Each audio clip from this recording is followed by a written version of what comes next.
मुस्कान, साहिल और ये सौरभ, इन तीनों के मामलों को लेकर आप क्या सोचते हैं? हिंदू मुर्गा नहीं काट सकता है तो इंसान को कैसे काट देगा? थूक लगा के मार ले पिछवाड़ा, समझ ले कि ना सलाह में किसको मारिएगा? शाहिदवा के।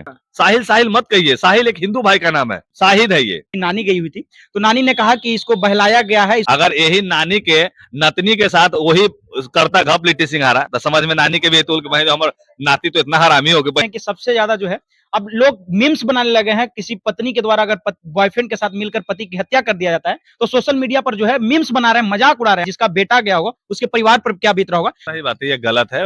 शाहिद नाम है उसका, मतलब वो मुस्लिम है। हाँ, अगर इस साहिलवे रहता तो कोई हिंदू भाई वकील आते ना जिसके लिए लड़ने, हिंदू भाई ना आके कौन आइलो भैया तो चचा आइलो शाहिदवा के, थूक लगा के मार ले पिछवाड़ा, समझ ले कि ना सलाह में। किसको मारिएगा? साहिल शाहिदवा के। उसकी नानी गई हुई थी तो नानी ने कहा कि इसको बहलाया गया है। वही अगर यही नानी के नतनी के साथ वही करता घप लिट्टी सिंघारा तो समझ में नानी के भी तूल के भाई हमारे नाती तो इतना हरामी हो गए बहनी